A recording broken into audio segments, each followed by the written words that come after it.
마음을 정돈하시고 묵상하심으로 주일 예배를 시작하도록 하겠습니다.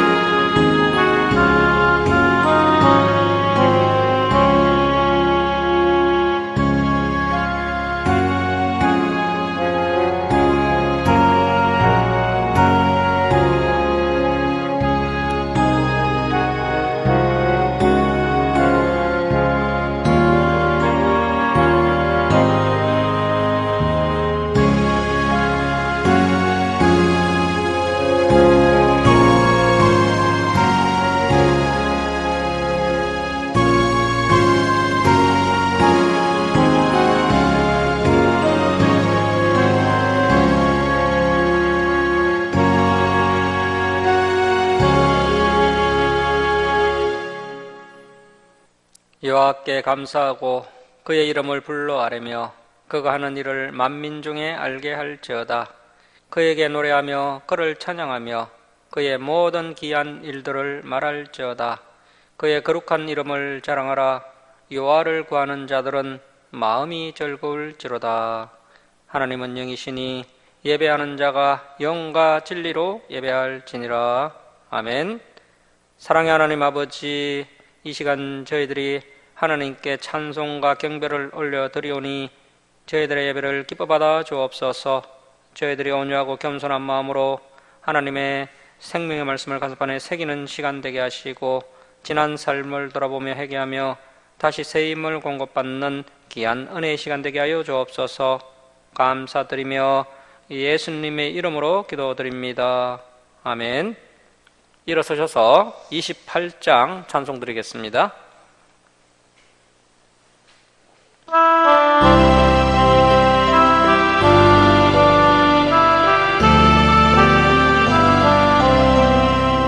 고개 거는 강림하사 찬송하게 하소서.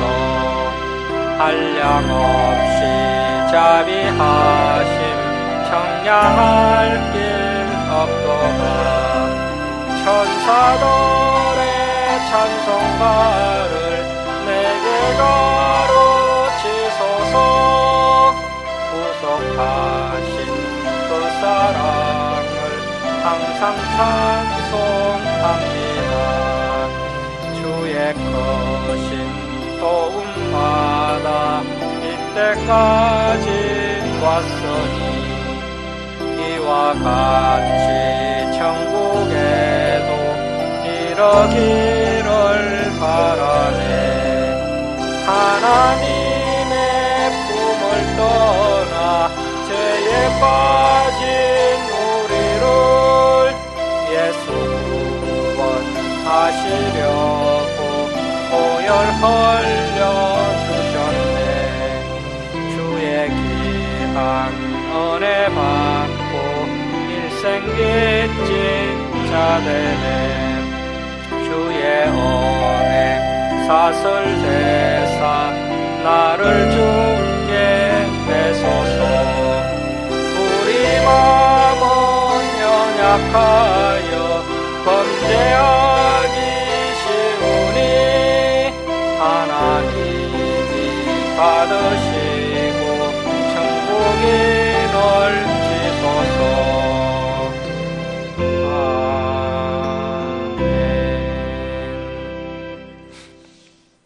성시교독 46번 시편 104편입니다. 성시교독 46번 시편 104편입니다. 내 영혼아 여호와를 송축하라. 여호와 나의 하나님이여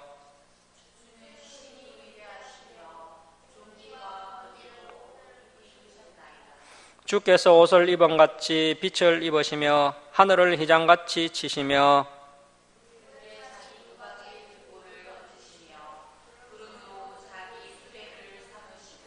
바람 날개로 다니시며 바람을 자기 사신으로 삼으시고 불꽃으로 자기 사역자를 삼으시며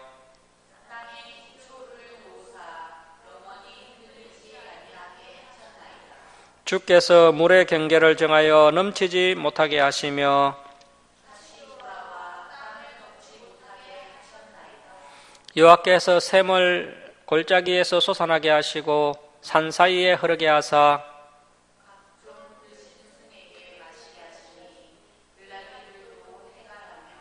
공중의 새들도 그 가에서 깃들이며 그가 그의 누각에서부터 산에 물을 부어 주시니 주께서 하시는 일에 결실이 땅을 만족시켜 주는도다. 아멘. 사도신경으로 신앙 고백 드리겠습니다. 나는 전능하신 아버지 하나님 천지의 창조주를 믿습니다. 나는 그의 유일하신 아들 우리 주 예수 그리스도를 믿습니다. 그는 성령으로 잉태되어 동정녀 마리아에게 나시고 본디오 빌라도에게 고난을 받아 십자가에 못 박혀 죽으시고 장사된 지 사흘 만에 죽은 자 가운데서 다시 살아나셨으며 하늘에 오르시어 전능하신 아버지 하나님 우편에 앉아 계시다가 거기로부터 살아있는 자와 죽은 자를 심판하러 오십니다. 나는 성령을 믿으며 거룩한 공교회와 성도의 교제와 죄를 용서받는 것과 몸의 부활과 영생을 믿습니다. 아멘. 성경 말씀은 사무엘하 2장 1절에서 5절입니다. 사무엘하 2장 1절에서 5절 우리 교독하겠습니다. 그 후에 다윗이 여호와께 여쭈아르되 내가 유다 한 성읍으로 올라가리까? 여호와께서 이르시되 올라가라. 다윗이 아뢰되 어디로 가리까? 이르시되 헤브론으로 갈지니라.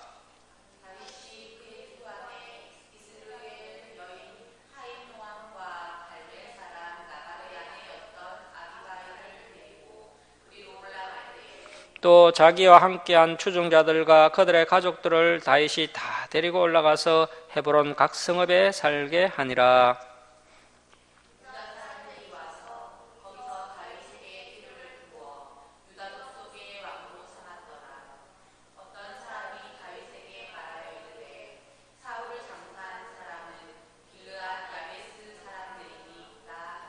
함께 읽겠습니다. 다윗이 길르앗 야베스 사람들에게 전령들을 보내 그들에게 이르되 너희가 너희 주 사울에게 이처럼 은혜를 베풀어 그를 장사하였으니 여호와께 복을 받을지어다. 아멘. 자리에 앉아주시기 바랍니다. 기도하겠습니다.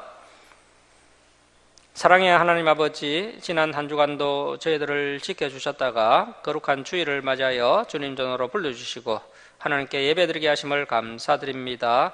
하나님 아버지, 지난 한 주간의 삶을 되돌아볼 때 너무나도 부족한 저희들의 모습을 이 시간 회개합니다. 하나님의 말씀에 온전히 순종하며 살지 못하였고 또 탐욕에 매여 살았던 지난 삶을 내어놓고 회개하오니 저희들을 용서해 주시옵소서. 하나님 아버지, 이 시간 저희들에게 성령 충만함을 부어주셔서 하나님의 말씀에 온전히 순종하는 신실한 믿음의 자녀들이 되도록 은혜 베풀어 주옵소서. 하나님 아버지, 여러 가지 문제들을 안고 하나님께 나온 백성들, 그 문제가 해결되는 귀한 은혜를 허락해 주옵소서. 육신이 연약한 성도들 온전한 회복의 은혜를 부어주시옵소서. 또 가족 구원을 위해 기도하는 성도들 온 가족이 하나님께 예배드리는 은혜도 부어주옵소서. 또 여러 가지 사정으로 교회에 나오지 못한 성도들에게도 이 시간 동일한 은혜를 부어주시옵소서.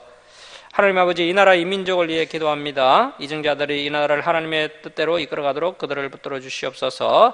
또한 선교사들에게도 능력을 다해 주셔서 그들을 통해 많은 영혼들이 주님께로 돌아오게 하여 주옵소서. 북한에도 복음이 빛이 비치게 하시고 복음으로 통일되는 은혜를 이 민족 위에 베풀어 주시옵소서. 하나님 아버지, 한국교회가 진리를 바르게 가르치는 진리의 터가 되도록 주님께서 붙들어 주시고 우리 김천주 수랑교회도 하나님의 말씀을 열심히 가르치는 그 사역을 충성되이 감당하도록 은혜 베풀어 주옵소서. 하나님 아버지, 한 주간도 하나님의 뜻에 순종하며 승리하는 성도들 되게 하여 주옵시고 하나님의 말씀에 순종하는 성도들에게 은혜와 평강을 부어주시옵소서. 감사드리며 우리를 구원하여 주신 예수님의 이름으로 기도드립니다. 아멘. 390장 찬송 드리겠습니다.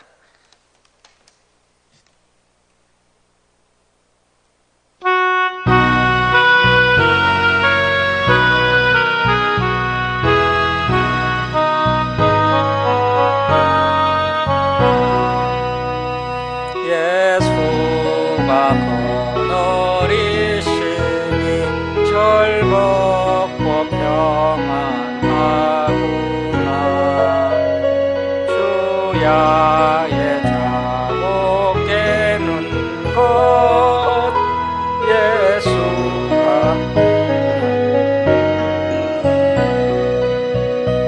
주날 항상 돌보시고 날 친히 거느리시네 주날 항상 돌보시고 날 친히 거느리시네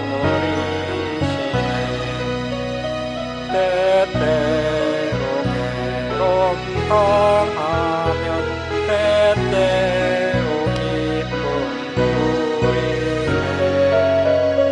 풍파 중에 지키시고 평안히 인도하시네 주날 항상 돌보시고 날 친히 거느리시네 주날 항상 돌보시고 날 친히 거느리시네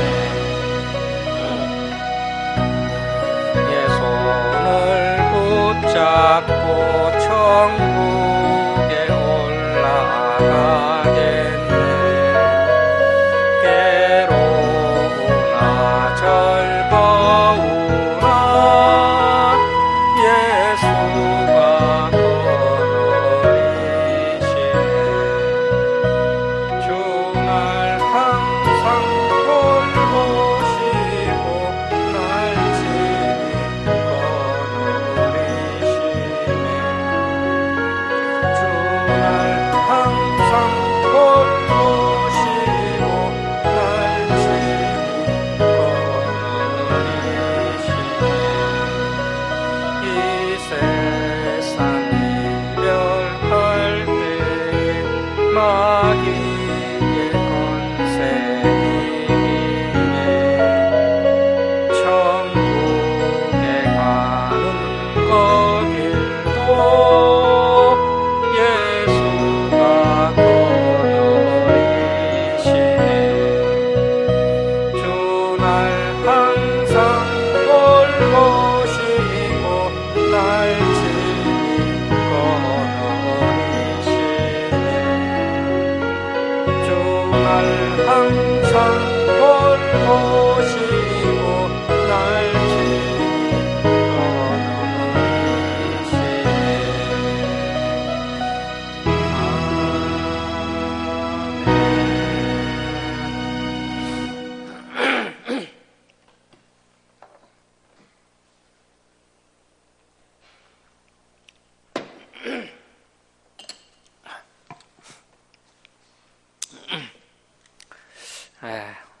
할렐루야 반갑습니다. 감기가 걸렸었는데 이게 오래 가더라고요. 목 감기가 한 2주가 됐는데도 아직까지 목이 좀 그런 것 같아요. 하여튼 참 오랜만에 또 우리 성도님들 나오셔서 너무 반갑고요. 하여튼 식사도 같이 하시고 그랬으면 좋겠습니다. 자, 오늘은 유다지파 양이 된 다윗이라는 제목으로 하나님 말씀 함께 나누겠습니다.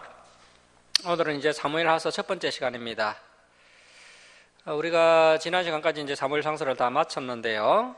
사무엘 상서에서 우리가 잊지 말아야 할 내용이 있습니다. 그것은 다윗이 왕이 되기 전에 약 10년간 사울을 피해서 도피 생활을 했다는 것입니다. 그 초대왕 사울은 훈련 과정이 없이 한순간에 이스라엘의 왕이 되었었죠. 하지만 이 사울은 왕이 된 지 얼마 되지 않아서 변질이 되었고 하나님의 말씀에 불순종하여서 하나님께 버림받게 됩니다. 하나님께서 이스라엘의 새로운 왕으로 다윗을 선택하시고 다윗을 10년간 훈련을 시키셨습니다. 다윗은 10년간 도피 생활을 통해서 정금 같은 믿음의 사람으로 성장하게 됩니다. 자, 그래서 10년간의 도피 생활은 다윗의 인생에 있어 아주 불필요한 시간이 아니라 진정한 승리를 위한 준비 기간이었다는 것입니다. 우리에게도 이러한 연단의 시간, 훈련의 과정이 있다는 것입니다. 현재 저와 여러분에게 다가오는 불시험과 불연단을 우리가 끝까지 인내하면서 잘 감당해 나가야 합니다. 우리가 보내고 있는 이 고통의 시간들이 패배의 시간이 아니라 나중에 시간이 지나고 되돌아봤을 때 진정한 승리를 위한 의미 있는 시간이었다는 것을 우리가 인정하게 될 것입니다. 그 히브리어 원문 성경에는 그 사무엘 상수와 사무엘 하서가 분리되지 않은 한 권의 성경책으로 되어 있습니다. 그래서 사무엘 상수와 오늘 본문 사무엘 하서의 내용은 자연스럽게 연결되고 있습니다. 사무엘하 1장 1절은 사울이 죽은 후에라는 말로 시작이 됩니다. 이제 사울의 시대가 막을 내리고 다윗에 의한 새 시대가 도래하게 되었음을 성경은 말씀하고 있는 것입니다. 자, 이렇게 사무엘하서는 처음부터 끝까지 우리에게 다윗 이야기를 보도해 주고 있습니다. 사무엘하 1장 1절 이하를 보시면 사울의 진영에서 나온 한 아말렉 청년에 의해 사울의 사망 소식이 블레셋 시글락에 머물고 있는 다윗에게 전달되게 됩니다. 이 아말렉 청년이 다윗에게 보고하기를 사울이 길보아산 전투에서 부상을 당하여 블레셋 군인들에게 쫓기고 있었고 그 사울의 지시에 따라 자신이 부상을 당한 사울을 죽였다라고 거짓 보고를 하고 있습니다. 다윗의 정적이었던 사울을 자신이 죽였다고 보고하면 다윗에게 상을 받을 것을 기대하고 이렇게 거짓 보고를 하였던 것입니다. 하지만 다윗은 이 아말렉 청년에게 포상을 하기는커녕 하나님께서 기름 부은 사울을 죽였다는 이유로 사형에 처하는 것을 볼 수 있습니다. 자, 사무엘하서 1장 1절 말씀 보시겠습니다. 사울이 죽은 후에, 자, 이 사울은 BC 1050년경에 이스라엘의 초대 왕이 되어서 40여 년간 이스라엘을 다스렸고 BC 1010년경에 길보아산 전투에서 죽임을 당하게 됩니다. 자, 사울이 죽은 후에 다윗이 아말렉 사람을 쳐 죽이고, 자, 사무엘 상서 30장에서 아말렉 사람들이 다윗의 성읍인 시글락에 쳐들어와서 가족들을 다 포로로 잡아갔을 때 다윗이 그 아말렉 사람들을 추격해서 그들을 쳐 죽이는 장면을 우리가 지난 시간에 살펴봤습니다. 자, 그렇게 다윗이 아말렉 사람을 쳐 죽이고 돌아와 다윗이 시글락에서 이틀을 머물더니 사흘째 되는 날에 한 사람이 사울의 진영에서 나왔는데 그의 옷은 찢어졌고 머리에는 흙이 있더라. 그가 다윗에게 나와 땅에 엎드려 절하매 다윗이 그에게 묻되 너는 어디서 왔느냐 하니 대답하되 이스라엘 진영에서 도망하여 왔나이다 하니라. 다윗이 그에게 이르되 일이 어떻게 되었느냐. 자, 이 일이 무엇인가요? 이스라엘과 블레셋과의 그 길보아산 전쟁이죠. 자, 그래서 이스라엘과 블레셋과의 그 전쟁이 어떻게 되었느냐, 너는 내게 말하라. 그가 대답하되 이스라엘 군사가 전쟁 중에 도망하기도 하였고 무리 가운데서 떨어져 죽은 자도 많았고 사울과 그의 아들 요나단도 죽었나이다 하는지라. 자, 이렇게 이제 사무엘하서 1장은 사무엘상서 31장과 그대로 이어지는 것을 볼 수가 있습니다. 자, 5절 말씀 보십시오. 다윗이 자기에게 알리는 청년에게 묻되 사울과 그의 아들 요나단이 죽은 줄을 네가 어떻게 아느냐?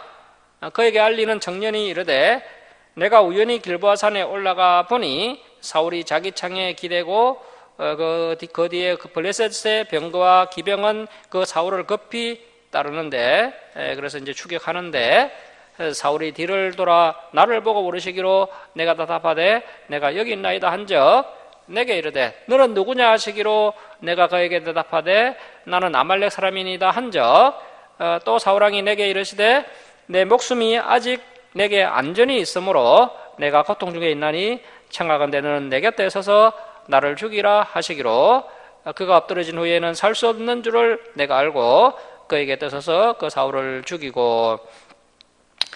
자, 우리가 그 사무엘 상서 31장을 봤지만 지금 이 아말렉 사람이 하는 이야기는 거짓말입니다. 사울이 하사를 맞고 이제 중상을 입었고 그래서 이제 스스로 목숨을 끊는 장면을 우리가 살펴봤었죠. 아마도 이제 이 아말렉 청년이 다윗과 사울 사이가 적대적 관계라는 것을 알고 이 사울을 자신이 죽였다라는 소식을 다윗에게 가져가면 다윗이 기뻐하면서 보상을 해줄 것을 기대하고 이렇게 거짓말을 하고 있는 겁니다. 다윗의 성품이나 인품을 전혀 모르고 이렇게 아말렉 청년이 어리석은 행동을 하고 있습니다. 자, 10절 중반절 계속 보시면 그에게 떼서서 죽이고 그의 머리에 있는 안간과 팔에 있는 고리를 벗겨서 내 주께로 가지 않나이다 하니라. 이에 다윗이 자기 옷을 잡아 찢으매. 그런데 이제 다윗의 반응이 전혀 다르게 나옵니다. 다윗이 자기 옷을 잡아 찢으매 함께 있는 모든 사람도 그리하고 사울과 그의 아들 요나단과 요아의 백성과 이스라엘 족속이 칼에 죽음으로 말미암아 저녁 때까지 슬퍼하며 울며 금식하니라. 자, 다윗이 왕의 자리를 탐하는 사람이었다면 사울의 죽음을 기뻐했을 것입니다. 하지만 다윗은 자리를 탐하는 사람이 아니었기 때문에 길보아산 전투에서 전사한 그 사울과 요나단과 또 이스라엘 군인들의 죽음을 진심으로 슬퍼하고 있습니다. 자, 이렇게 욕심이 없어야 함께 웃을 수 있고요, 또 함께 울 수 있는 것입니다. 우리가 이웃과 함께 웃을 수 없고 함께 울 수 없다면 여전히 우리에게 욕심이 있기 때문입니다. 하지만 다윗은 왕위를 탐내는 사람이 아니었습니다. 자, 13절 말씀 보십시오. 다윗이 그 소식을 전한 청년에게 묻되 너는 어디 사람이냐? 대답하되 나는 아말렉 사람 곧 애국인의 아들이니라 하니. 다윗이 그에게 이르되 네가 어찌하여 손을 들어 여호와의 기름 부음 받은 자 그 사울왕 죽이기를 두려워하지 아니하였느냐 하고 다윗이 청년 중 한 사람을 불러 이르되 가까이 가서 그를 죽이라 하매 그가 침에 곧 죽으니라. 다윗이 아말렉 청년을 이렇게 처형하는 것을 볼 수가 있고요. 그래서 이기적인 욕심을 따라 거짓을 행하는 자의 최후가 어떻게 될 것인지를 성경은 우리에게 보여주고 있습니다. 우리는 절대 이기적인 욕심을 따라 거짓을 행하는 삶의 모습이 있어서는 안 될 것입니다. 자, 16절 말씀 보십시오.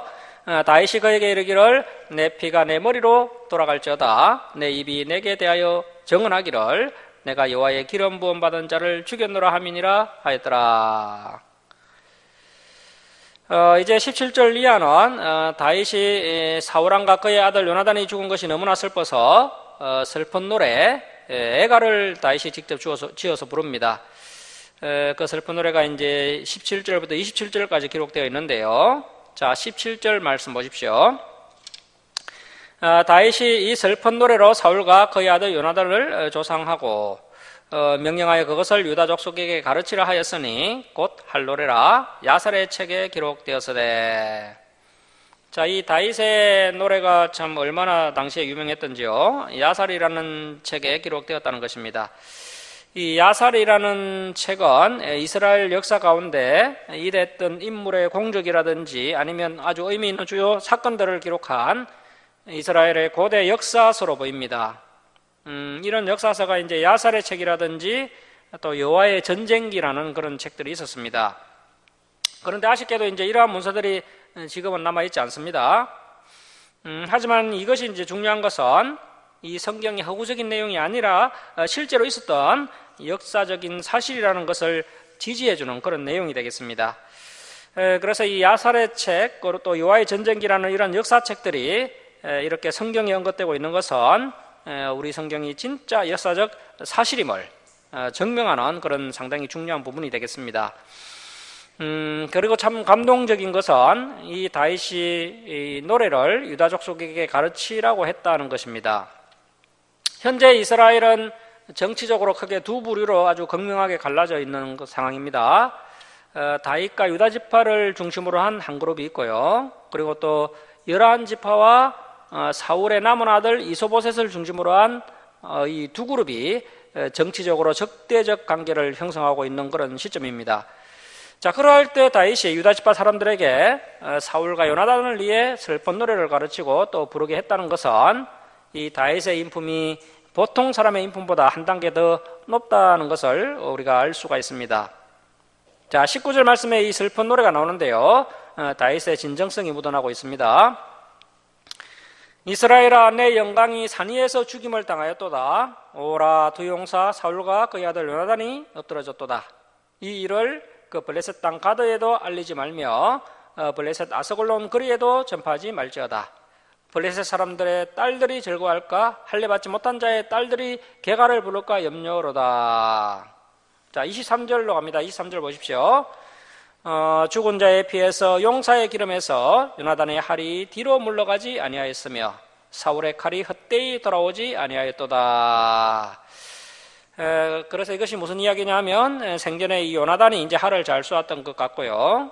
그래서 요나단이 생전에 칼로 많은 대적을 물리쳤다. 그리고 또 사울이 칼로 많은 대적을 죽였다. 이러한 내용이 되겠습니다. 자, 그리고 이제 우리 26절 말씀 보십시오. 자, 우리 26절, 27절 우리 함께 읽겠습니다. 자, 시작. 내 형 요나단이여, 내가 그대를 애통하면 그대는 내게 심히 아름다움이라. 그대가 나를 사랑함이 기하여 여인의 사랑보다 더하였도다. 오라, 두 용서가 엎드러졌으며 싸우는 무기가 망하였도다 하였더라. 그래서 이제 다윗의 진정성이 묻어나는 이 슬픈 노래를 다윗이 직접 유다지파에게 가르치고, 무엇보다도 다윗이 마음을 담아서 이 노래를 또 직접 부르게 됩니다. 특별히 사울왕을 애도하기도 하였지만 그동안 자신을 믿어주고 지지해 주었던 그 요나단에 대한 애정이 상당히 많이 묻어나고 있는 것을 볼 수 있습니다. 자, 이렇게 사울과 요나단을 애도한 다윗은 이제 하나님께 여쭈어 망명생활을 청산하고 유다지파 땅 헤브론으로 올라갑니다. 그곳에서 다윗은 백성들에 의해서 왕으로 세워지게 됩니다. 유다지파 사람들이 자발적으로 다윗에게 기름을 부어서 유다지파 왕으로 삼았던 것입니다. 다윗이 사무엘 선지자로부터 기름 부음을 받은 지 무려 15년 만이었습니다. 이때가 이제 기원전 1010년경이었습니다. 다윗은 이스라엘 전체를 다스리는 왕이 된 것은 아닙니다. 이제 겨우 유다지파 한 지파, 유다 한 지파를 다스리는 왕이 된 겁니다. 유다지파를 제외한 11지파는 아직 다윗을 왕으로 인정하지 않고 있습니다. 자, 2장 1절 말씀 보십시오. 그 후에 다윗이 여호와께 여쭈어 아뢰되. 자, 다윗은 이렇게 하나님의 말씀보다 앞서지 않습니다. 다윗은 항상 하나님의 말씀을 먼저 앞세웁니다. 내가 유다 한 성읍으로 올라가리까 여호와께서 이르시되 올라가라. 다윗이 이르되 아뢰되 어디로 가리까 이르시되 헤브론으로 갈지니라. 자, 이 헤브론이 이제 유다 지파의 그런 수도가 되는데요. 이 헤브론의 옛 이름은 기랏 아르바라고 했습니다. 다윗과 그의 일행들이 이제 블레셋 땅 시글락에서 한 1년 4개월 정도 살다가 이제 이스라엘 유다 지파 땅 헤브론으로 올라가게 되면서 다윗의 10여 년의 도피 생활이 드디어 끝이 나게 됩니다. 자, 그러면서 이제 다윗이 본격적으로 하나님께 쓰임받기 시작하는데요. 이 다윗이 뭐 한순간에 하나님께 크게 쓰임받은 것이 아니라 이렇게 조금씩 서서히 쓰임받는 것을 볼 수가 있습니다. 자, 이렇게 다윗처럼 점차 조금씩 더 귀하게 쓰임받는 것이 성경적인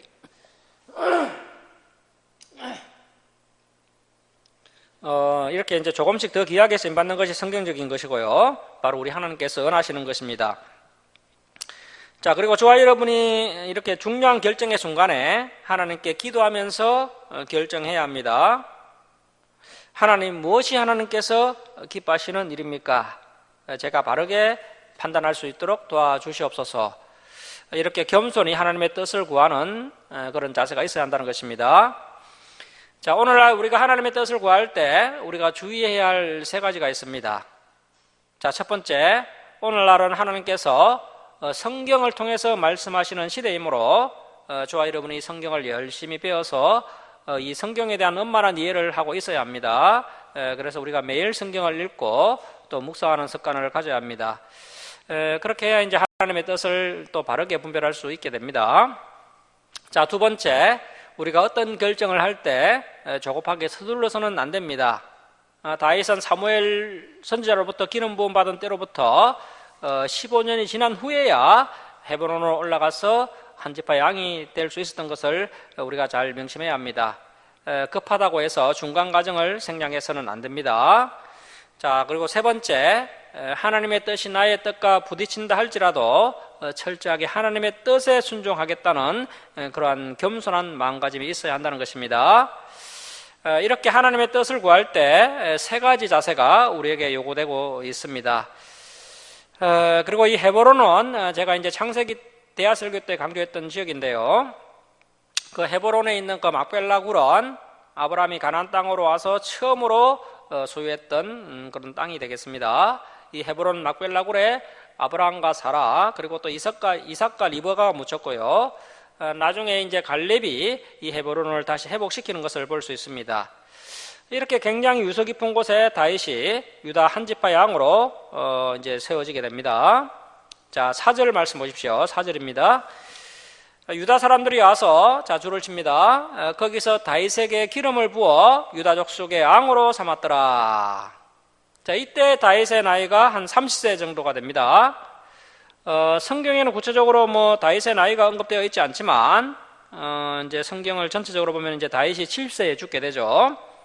그런데 이제 성경 여러 군데에서 다윗 왕의 그 임기가 40년이었다라고 강조하고 있습니다. 그리고 또 헤브론에서 7년, 그리고 이스라엘 전체 왕으로서 33년간 활동했다는 내용들이 성경에 기록되어 있습니다.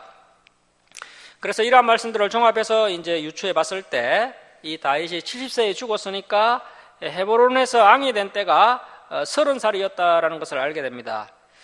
그래서 다윗이 30세에 이제 도피 생활이 마무리가 되고요. 이제 헤브론에서 유다 지파의 왕이 됩니다. 다윗이 이제 유다 지파 왕이 되는데 이 유다 지파는 12지파 중에서 가장 세력이 강한 그런 지파가 되겠습니다. 자, 4절 하반절 말씀 계속 보십시오. 어떤 사람이 다윗에게 말하여 이르되 사울을 장사한 사람은 길르앗 야베스 사람들이니이다 하매 그 사무엘 상서 31장에 보면 사울과 그의 아들들이 길보아 산에서 전사하자 그들의 시신을 블레셋 사람들이 가져가서 벳산 성벽에 못을 박아 걸어 놓았는데요. 그 소식을 들은 길르앗 야베스 사람들이 목숨을 걸고 이제 그 벳산 성벽에 가서 사울왕과 그의 아들들의 시신을 찾아와서 장사를 해 주었습니다. 이 길르앗 야베스 사람들이 이렇게 한 이유는 그 사울이 초기에 왕이 되었을 때 그 암몬 족속으로부터 이 길르앗 야베스 사람들을 구해 주었기 때문에 그 은혜를 갚은 것입니다. 그래서 어떤 사람이 이제 그 사실을 알고는 이 길르앗 야베스 사람들이 사울과 그의 집안에 대해 변함없는 애정과 충성심을 가지고 있습니다. 다윗 왕이 이제 그 유다 지파 왕으로 등극하셨으니까 그 동편 땅 그 길르앗 야베스 사람들에게 본때를 좀 보여줘야 되지 않겠습니까? 그런 뜻으로 이렇게 이 정보를 알려준 겁니다. 그러면 뭐 보통 사람 같았으면 그 이야기를 듣고 어떻게 하겠습니까? 뭐야? 이 길르앗 야베스 사람들이 아직도 사울 가문에 대한 충성심을 가지고 있단 말이야. 이 괘씸한 것들 내가 한번 손을 봐줘야 되겠다. 이런 반응이 나오기 마련인데 하지만 이 다윗은 역시 달랐습니다. 자, 5절 말씀 보십시오. 다윗이 길르앗 야베스 사람들에게 전령들을 보내 그들에게 이르되 너희가 너희 주 사울에게 이처럼 은혜를 베풀어 그를 장사하였으니 여호와께 복을 받을지어다. 자, 다윗이 말하는 것을 한번 보십시오. 뭐 하나님 입장에서도 보면 이 길르앗 야베스 사람들이 복받을 만한 행동을 했습니다. 그리고 다윗 입장에서도 너희들이야말로 하나님의 복을 받을 사람들이다, 이렇게 다윗이 칭찬하는 것을 볼 수 있습니다. 자, 이러한 한 대목 한 대목이 이 다윗의 인품이 어떠한지를 이야기해 주는 것이고요. 이러한 다윗의 인품을 보고 많은 사람들이 감동을 하게 됩니다. 다윗 왕에게 자발적으로 충성하도록 만드는 그런 다윗의 행동이죠. 주위에 있는 사람들이 다윗의 이러한 인품을 목도하면 할수록 더 많은 사람들이 다윗에게 모여들게 됩니다. 자, 6절 말씀 보십시오. 너희가 이 일을 하였으니 이제 여호와께서 은혜와 진리로 너희에게 베푸시기를 원하고 나도 이 선한 일을 너희에게 갚으리니 이제 너희는 손을 강하게 하고 담대히 할지어다. 너희 주 사울이 죽었고 또 유다 족속이 내게 기름을 부어 그들의 왕으로 삼았음이니라 하니라. 7절이 좀 번역이 매끄럽지 않은데요. 이것이 무슨 이야기냐 하면 그래, 너희 길르앗 야베스 사람들이 사울에 대한 애정을 가지고 있는 것은 뭐 문제될 것이 없다. 유다 지파 사람들이 나를 유다 지파의 왕으로 삼았지만 너희가 아직도 뭐 사울 왕에 대한 애정이 있다고 해서 내 눈치를 보고 나를 의식할 필요가 없다. 그냥 편안하게 생각하고 너희가 마음을 강하고 담대하게 먹어라, 이렇게 위로를 해준 겁니다. 그래서 이번에 사울의 시신을 수습한 것도 잘한 일이고 또 사로왕가에 대한 그 충성심도 인정을 한다. 이렇게 다윗이 이야기하고 있습니다. 이 길르앗 야베스 사람들은 현재 이제 다윗의 눈치를 보고 움츠려던 그런 상황인데요. 다윗은 오히려 길르앗 야베스 사람들에게 담대하게 행동해라, 나를 의식하지 말라, 이렇게 격려해주고 있습니다. 자, 여러분, 지도자라면 이 정도로 마음이 넓어야 한다는 것입니다. 우리나라도 이제 이런 지도자가 세워지기를 기도해야 됩니다. 그런데 이런 사람들은 정말 500년 만에 한 번 나올까 말까 한 그런 인물입니다. 그래서 우리 주사랑교회 다음 세대들 중에서 이러한 위대한 인물들이 많이 나올 수 있기를 주님의 이름으로 축원합니다. 자, 8절 말씀 보십시오. 사울의 군사령관 넬의 아들 아브넬이 이미 사울의 아들 이스보셋, 그래서 이제 아직 죽지 않고 유일하게 남아있는 그 사울의 아들 이스보셋을 데리고 마하나임, 자, 이 마하나임이 이제 11지파의 수도입니다. 그리고 이제 헤브론은 유다지파의 수도가 됩니다. 그래서 이제 지금 마하나임 그룹과 헤브론 그룹으로 이렇게 대치가 된 상태인데요. 그런데 이 마하나임 그룹은 11지파가 뭉쳐 있는 곳이고요. 그 11지파의 왕은 사울의 아들 이스보셋이고요. 그 11지파의 총 군사령관은 아브넬입니다. 아브넬. 자, 마이나임으로 건너가 길르앗과 아술과 이스라엘과 에브라임과 베냐민과 온 이스라엘 11지파의 왕으로 그 이스보셋을 삼았더라. 자, 이렇게 이제 두 그룹이 정치적으로 대립을 하는 그런 가도기적 상황이 도래하게 됩니다. 그런데 사실 이스보셋이라는 왕이 세워졌지만 이스보셋이라는 그 사울의 아들은 사실 후수압의 왕에 불과하고요. 그 군사령관 아브넬 장군이 사실은 11지파의 실세였습니다. 자, 10절 말씀 보십시오. 사울의 아들 이스보셋이 이스라엘의 왕이 될 때에 나이가 40세이며, 자, 이 이스보셋이 다윗보다 나이가 10살이나 더 많습니다. 40세이며 두 해 동안 왕위에 있으니라. 유다 족속은 다윗을 따르니. 자, 11절 말씀 줄을 치겠습니다. 다윗이 헤브론에서 유다 족속의 왕이 된 날수는 7년 6개월이더라. 자, 그래서 다윗이 10대 후반에 골리앗을 때려잡으면서 정치에 입문하게 되고요. 그때로부터 또 도피 생활이 시작되면서 20대 전체인 10년간 아주 혹독하고 어려운 연단과 시련의 시기를 보냈습니다. 30세 유다 한 지파의 왕으로 등극하게 되고 30세부터 37세까지 7년 6개월 동안 유다 지파의 왕으로 활동을 하게 됩니다. 그래서 이런 것이 다 하나님의 훈련이라는 것입니다. 하나님께서 바로 12지파를 다윗에게 다 맡겨주신 것이 아니라 아직 다윗의 나이가 30살밖에 되지 않았고 또 젊고 경험이 부족하기 때문에 한 지파를 가지고 한 7년 이상 시험을 받고 훈련을 받게 하시는 것을 볼 수가 있습니다. 이러한 훈련과 준비 기간이 있었기 때문에 이스라엘 역사 가운데 길이 남을 아주 훌륭한 다윗왕이 이렇게 세워지게 되었던 것입니다. 자, 이제 12절에서 31절은 다윗 진영의 군대와 또 이스보셋 진영의 군대 간의 전투가 벌어지게 되는데요. 자, 12절 말씀 보십시오. 넬의 아들 아브넬, 이 아브넬이 이제 11지파의 군사령관입니다. 군사령관 아브넬과 사울의 아들 이스보셋의 신복들은 마하나임에서 나와 기본에 이르고, 자, 13절, 이제 다윗 진영에서는 스루야의 아들 요압, 이 요압이 이제 다윗 지파의 군사령관입니다. 요압과 또 다윗의 신복들도 나와 기본 목가에서 그들을 만나 함께 앉으니 이는 못 이쪽이요 그는 못 저쪽이라. 자, 지금 기봇 못을 사이에 두고요, 이스보셋 진영과 다윗 진영이 서로 대치를 하고 있는 것입니다. 지금 전쟁이 일어나기 일보 직전입니다. 자, 14절 말씀에 이제 이 아브넬이 어떤 제안을 하느냐 하면, 자, 11지파 군사령관 아브넬이 그 다윗 지파 군사령관 요압에게 이르되 원하건대 청년들에게 일어나서 우리 앞에서 겨루게 하자. 자, 지금 이 아브넬이 아무런 생각 없이 이런 제안을 한 것이 아니라요, 어떤 계획이 있어서 이렇게 상대방 군사령관에게 이런 제의를 한 것입니다. 그러니까 이제 다윗 진영 군사령관 요압이 이르되 일어나게 하자 하매 그들이 일어나 그 수대로 나아가니 베냐민과 사울의 아들 이스보셋의 편에 12명이요. 그래서 이제 이스보셋 진영에서 이제 대표로 군사 12명이 선발되어 나왔고요. 또 다윗의 신복 중에 12명이라. 그리고 다윗 진영에서도 12명이 대표로 선발되어 나왔습니다. 이 이스보셋 진영의 군사령관 아브넬이 어떤 생각을 했느냐 하면, 군인들이 전체가 다 싸움을 하면 동족 상잔의 비극이 일어날 것이 분명하기 때문이죠. 또 반드시 우열은 가려야 하기 때문에 그래서 이제 간단하게 이제 12대 12로 한번 싸움을 해보자 이런 마음이 있었던 것입니다. 12대 12로 이렇게 한번 싸워서 그 결과로 승패를 가리려고 했던 겁니다.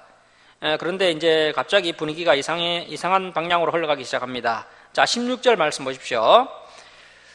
각기 상대방의 머리를 잡고 칼로 상대방의 옆구리를 찌르매 일제히 쓰러진지라. 그러므로 그곳을 헬갓 하수림, 날카로운 칼의 밭이라 일컬었으며 기본에 있더라.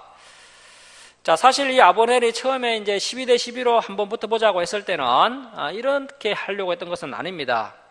그런데 이렇게 일이 이상한 방향으로 진행되었느냐 하면 이 다윗의 군인들이 그동안 너무 오랫동안 도피 생활을 했지 않습니까? 무려 10년간 도피 생활을 했고 이제 겨우 헤브론 땅으로 돌아왔습니다. 다윗이 양으로 등극했지만 지금도 세력면에서는 여전히 야당입니다. 야당.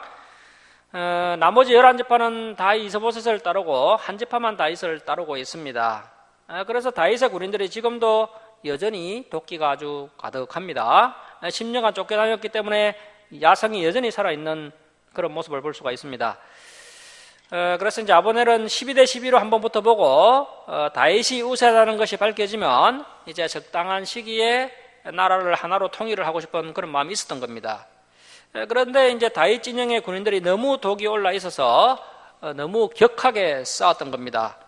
그래서 12대 12로 싸운 싸움이 오히려 서로의 감정을 자극하게 되면서 전면전으로 확대가 되는 것을 볼 수 있습니다. 자, 17절 말씀 보십시오. 그날의 싸움이 심히 맹렬하더니 아브넬과 이스라엘 사람들이 다윗의 신복들 앞에서 패하니라. 이 다윗의 군인들이 얼마나 독이 올라 있는지요. 11지파가 한 지파를 감당 못합니다. 자, 18절 말씀 보시면 그곳에 스루야의 세 아들, 자, 이 스루야의 세 아들이 있었는데 첫째가 요압이고요, 둘째가 아비세, 셋째가 아사엘입니다. 이 세 사람은 다윗의 조카들입니다. 자, 스루야의 세 아들 요압과 아비세, 아사엘이 있었는데 셋째 아사엘의 발은 돌로루같이 빠르더라. 자, 첫째 요압은 다윗 진영의 군사령관을 맡고 있고요, 둘째 아비세는 또 다윗 진영의 아주 유력한 장군입니다. 이 아비세가 나중에 아주 유명하게 되는데요, 나중에 다윗의 아들 압살롬이 반란을 일으켰을 때 이 난을 평정한 인물이 바로 이 아비세 장군입니다. 그리고 셋째 아사엘도 아주 상당히 용맹하고 특히 이 아사엘은 발이 아주 빨랐습니다. 자, 그런데 이 아사엘은 아직 너무 젊고 또 판단력이 부족해서 결정적인 실수를 하게 됩니다. 자, 19절 말씀 보십시오. 아사엘이 아브넬, 자, 아사엘은 이스보셋의 진영의 이제 군사령관인데요. 이 아사엘은 지금 나이가 아브넬이죠. 아브넬이 이제 군사령관입니다. 아브넬이 이제 60대 초반 정도 되는 아주 백전노장이고 이제 이스보셋 진영의 군사령관입니다. 그런데 이 백전노장 아브넬을요, 이 젊은 아사엘이 이제 젊은 혈기를 가지고 쫓기 시작합니다. 그런데 사실 지금 이렇게 쫓아가면 안 됩니다. 군사령관을 건드리기 시작하면요, 전쟁이 너무 커질 우려가 있습니다. 그런데 이 아사엘은 아직 젊기 때문에 그런 것까지 생각을 못하고 있습니다. 자신이 이 아브넬 군사령관을 죽여서 큰 공을 세워보고 싶은 그런 욕심 때문에 이렇게 아브넬을 쫓기 시작합니다. 자, 아사엘이 아브넬을 쫓아 달려가되 좌우로 치우치지 않고 아브넬의 뒤를 쫓으니 아브넬이 뒤를 돌아보며 이르되 아사엘아, 너냐 대답하되 나로라. 아브넬이 그에게 이르되 너는 왼쪽으로나 오른쪽으로나 가서, 그러니까 이제 나를 뒤쫓지 말고 다른 사람을 좀 뒤쫓아라. 내가 잘못되면 전쟁이 더 커진다. 그냥 다른 청년 하나를 붙잡아 그의 군복을 빼앗아라. 그래서 이제 그 정도로 그냥 체면치레하라 이렇게 이야기했습니다. 그렇게 하되 아사엘이 그렇게 하기를 언하지 아니하고 계속해서 그의 백전노장 아브넬의 뒤를 쫓으매. 자, 22절 말씀 보십시오. 아브넬이 다시 아사엘에게 기회를 더 줍니다. 아브넬이 다시 아사엘에게 이르되 너는 나 쫓기를 거치라. 내가 너를 쳐서 땅에 엎드러지게 할 까닭이 무엇이냐? 그렇게 하면 내가 어떻게 내 형 요압 군사령관을 대면하겠느냐 하되.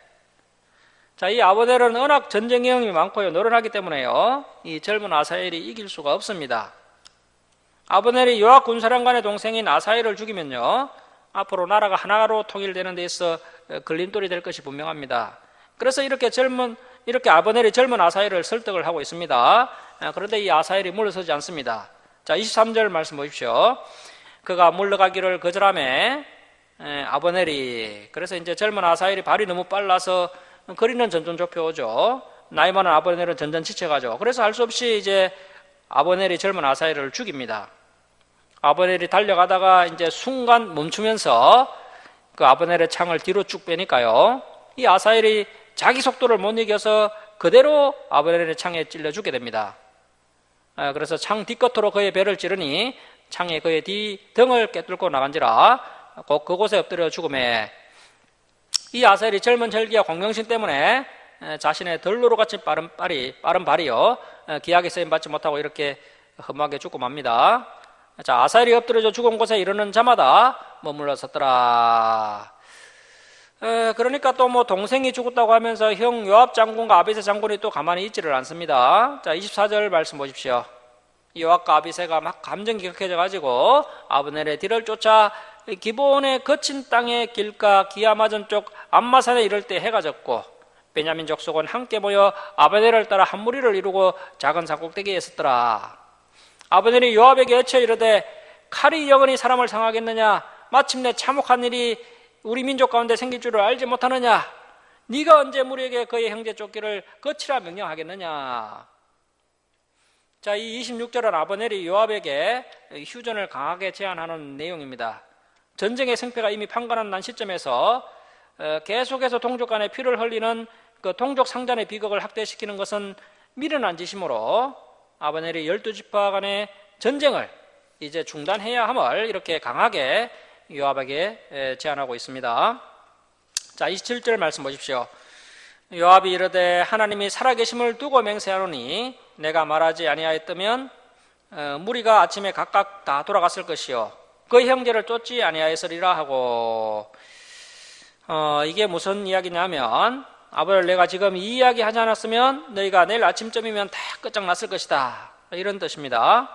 아브넬이 동족 상잔의 비극을 멈추라고 호통을 치니까 다윗 진영의 군인들이 이제 이스보셋 진영 군인들을 더 이상 추격하지 않게 됩니다. 자, 28절 말씀 보십시오. 요압이 나팔을 불며 온 무리가 머물러 서고 다시는 이스라엘을 쫓아가지 아니하고 다시는 싸우지도 아니하니라. 그래도 다행인 것은 전쟁이 더 확대되지 않고 이 정도 선에서 이제 마무리되게 됩니다. 이제 전쟁이 끝나고 인원 점검을 한번 해보니까요, 다윗 진영은 아사헬을 포함해서 20명이 전사하게 됩니다. 그리고 이제 31절을 보시면 아브넬이 총사령관으로 있는 이스보셋 진영은 무려 360명이 전사를 했습니다. 한 지파밖에 안 되는 다윗 진영이 11지파를 상대로 싸웠는데 이 다윗 지파 군인들은 겨우 20명만 전사했지만 상대 진영은 무려 360명이나 전사를 했습니다. 다윗의 군인들은 10년 동안 강야를 도망다니면서 언악 도끼가 올라 있다 보니까요, 이스보셋 군인들이 상대가 되지 않습니다. 자, 32절 말씀 보십시오. 우리 32절 함께 읽겠습니다. 자, 시작. 무리가 아사헬을 들어올려 베들레헴에 있는 그의 조상묘에 장사하고 요압과 그의 부하들이 밤새도록 걸어서 헤브론에 이른 때에 날이 밝았더라. 자, 앞에서 잠깐 제가 언급을 했지만 11지파의 군사령관 아브넬이 처음 12대 12로 한번 간단하게 싸워보자고 했을 때 이 아브넬은 뭐 전면전을 할 생각이 전혀 없었습니다. 간단하게 한번 싸워봐서 상대방의 전력을 한번 타진해보고, 그래서 그 결과를 바탕으로 이제 승복을 하고 이제 나라가 하나 될 수 있는 방안을 모색해 보려고 그렇게 계획했던 것 같습니다. 지금 아브넬을 따르는 군인들이 요압을 따르는 군인들보다 숫자가 훨씬 더 많습니다. 그 11지파의 수많은 군인들을 이 아브넬이 설득을 해야 하는 거죠. 설득을 하려면 뭐 다짜고짜 우리가 이제 다윗에게 승복을 하자 이렇게 이야기하면 뭐 군인들도 다 자존심이 있기 때문에 아브넬의 말에 순종하지 않습니다. 그래서 이제 한번 12대 12로 붙어봐서 아브넬의 진영이 이제 크게 패하게 되면 이제 여론이 자연스럽게 형성될 거 아닙니까? 그렇게 여론이 일어난 다음에 이제 다윗 진영에 승복을 해서 나라를 평화롭게 하나로 만들고 싶은 그런 마음이 아브넬 군사령관에게 있었던 겁니다. 그런데 이제 그 요압의 부하들이 12대 12로 붙었는데 너무 오바를 하고요. 또 이 아사헬은 또 공을 한번 세워보겠다고 죽자사자 또 아브넬 군사령관을 쫓아왔습니다. 아사헬에게 여러 번 쫓아오지 말라고 기회를 주었는데도 계속해서 쫓아오자 본인이 살기 위해서 어쩔 수 없이 아사헬을 죽일 수밖에 없었습니다. 그리고 또 요압은 또 동생이 죽었으니까 감정이 일어날 수밖에 없죠. 그런데 이 요압은요, 한민족의 군인을 통솔하는 군사령관이지 않습니까? 그렇다면 개인적 감정을 좀 내려놓고 나라를 좀 우선적으로 생각해야 하는데, 이 요압을 보면 끝까지 개인적 감정을 내세우는 것을 이제 볼 수가 있습니다. 그런 장면을 우리가 다음에 살펴보도록 하겠습니다. 결국에는 이 아사엘과 요압 때문에 이스라엘 11지파와 유다 한 지파 간의 전쟁이 격해져서 한쪽이 완전히 멸망할 때까지 그 민족 대상잔의 비극이 일어날 뻔했습니다. 그런데 산전수전 다 겪고 백성들의 존경을 받고 있는 아브넬이 칼이 영원히 사람을 상하게 하겠느냐, 마침내 너희가 여기서 멈추지 않으면 참혹한 일이 우리 민족 가운데 생길 줄 알지 못하느냐 하면서 젊은 요압 군사령관에게 호통을 치니까 요압도 아브넬의 말을 들으면서 이제 전쟁이 더 확전되지 않고 이 선에서 마무리되는 것을 볼 수가 있습니다. 자, 말씀을 마치도록 하겠습니다. 사랑하는 성도 여러분, 백성들의 마음을 감동시킨 다윗의 진정성과 진실함을 본받을 수 있는 저와 여러분이 될 수 있기를 바랍니다. 그리고 다윗처럼 연단의 시간을 잘 인내하시고 또 어떤 일을 행할 때 하나님의 뜻을 먼저 묻고 또 그 뜻에 순종함으로 하나님께 귀하게 쓰임받는 저와 여러분 될 수 있기를 주님의 이름으로 축원합니다. 기도하겠습니다. 사랑의 하나님 아버지, 다윗이 10년간 사울을 피해 도피 생활을 하다가 마침내 유다 한 지파 양으로 세워지는 것을 보았습니다. 다윗은 10년간의 도피 생활이 결코 헛된 시간이 아니라 하나님의 그 연단의 시간이었음을 우리들이 깨닫게 됩니다.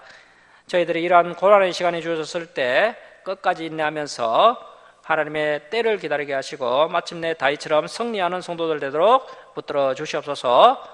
하나님 아버지, 저희들이 행하기 전에 먼저 하나님께 여쭈어보고 하나님의 뜻에 순종하는 그런 성도들 되게 하여 주옵소서. 다윗이 그렇게 하나님의 뜻을 묻고 하나님의 뜻에 순종하는 그런 다윗의 신앙을 저희들이 잘 본받게 하여 주옵소서. 하나님 아버지, 또한 길르앗 야베스 사람들을 이해하고 포용하는 또 다윗의 넓은 마음을 보았습니다.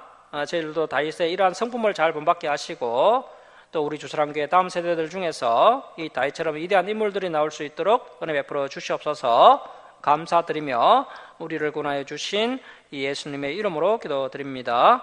아멘. 393장 찬송 드리고 봉헌 드리겠습니다. 전진옥 지사님 좀 헌금 봉사해 주시기 바랍니다. 393장 찬송 드리겠습니다.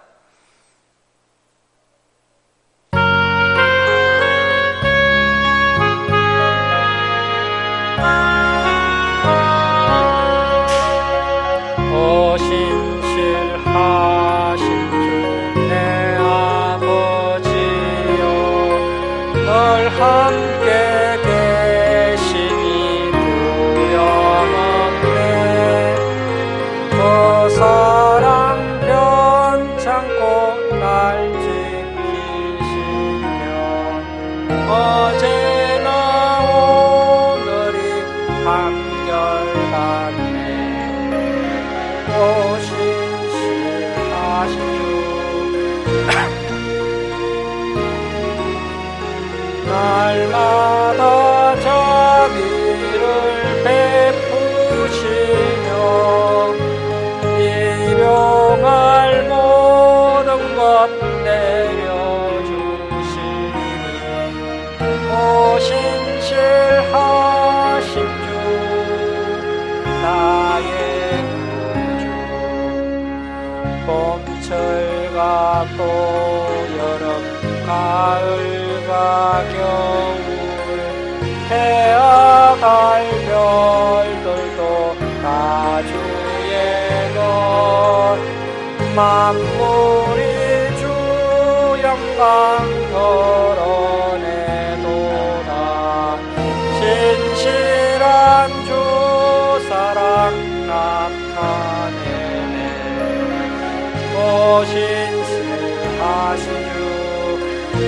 신실하신 주 날마다 자비를 베푸시며 일용할 모든 것 내려주시니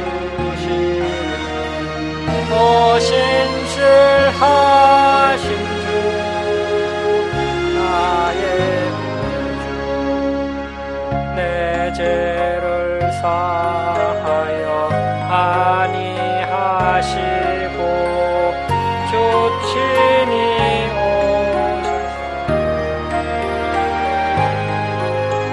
오늘의 힘되고 내일의 소망 주만이 만복을 내리시네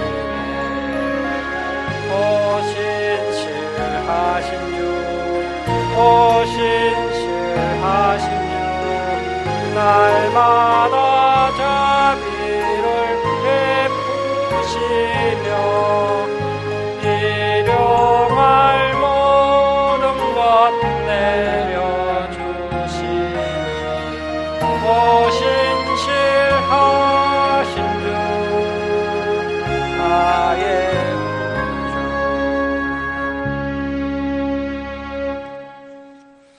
봉헌드리겠습니다. 11조 예물 올려드립니다. 그리고 감사한금 올려드립니다. 그리고 성경금 올려드립니다. 그리고 주정금 올려드립니다. 기도하겠습니다. 사랑의 하나님 아버지, 한량없는 은혜와 사랑에 감사드립니다. 죄악 가운데 멸망당할 저희들을 독생자 예수 그리스도의 보혈로 구원하여 주시고 날마다 진리의 말씀으로 저희들을 승리의 길로 인도해 주시니 감사드립니다. 하나님 아버지, 저희들에게 베풀어 주신 거신 사랑과 은혜에 감사하며 때를 따라 저희들의 필요를 채워주심을 감사하며 하나님께 예물을 올려드립니다. 기뻐 받아 주옵소서. 이 예물을 올려드린 주님의 백성들 주님께서 날마다 함께하여 주옵시고 또 가정에 감사 기쁨이 넘쳐나도록 은혜 베풀어 주옵소서. 또 저희들의 기도 영납하여 주옵시고 부족한 것 주님께서 아시오니 필요를 풍성하게 채워 주시옵소서. 이 셈 예물이 쓰는 것마다 하나님의 영광이 나타나게 하여 주옵소서. 감사드리며 우리를 구원하여 주신 예수님의 이름으로 기도드립니다. 아멘. 예, 교회 소식을 전합니다. 오늘 예배에 참석해 주신 우리 성도님들 주님의 이름으로 축복하고 환영합니다. 일정 식당에 식사 차건 준비되어 있으니 드시고 돌아가시기 바랍니다. 그리고 기아대책 김전호은 이사의 성경금을 전달하였습니다. 다음 주에 진행될 말씀들도 미리 읽어오시기 바랍니다. 일어서셔서 2장 찬송 드리고 축도로 예배를 마치도록 하겠습니다.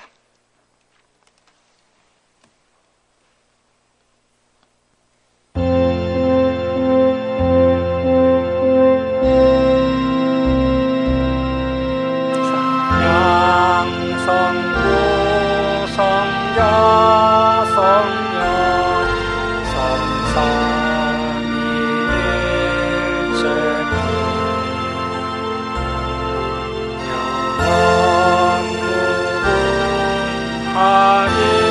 하기까지 영광을 돌리세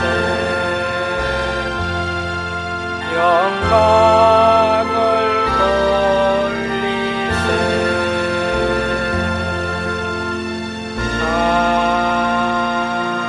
아멘.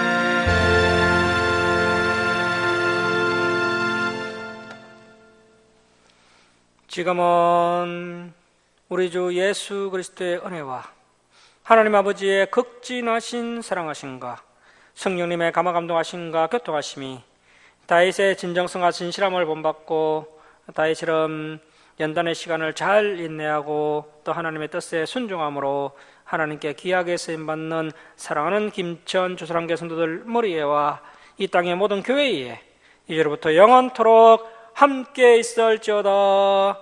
아멘.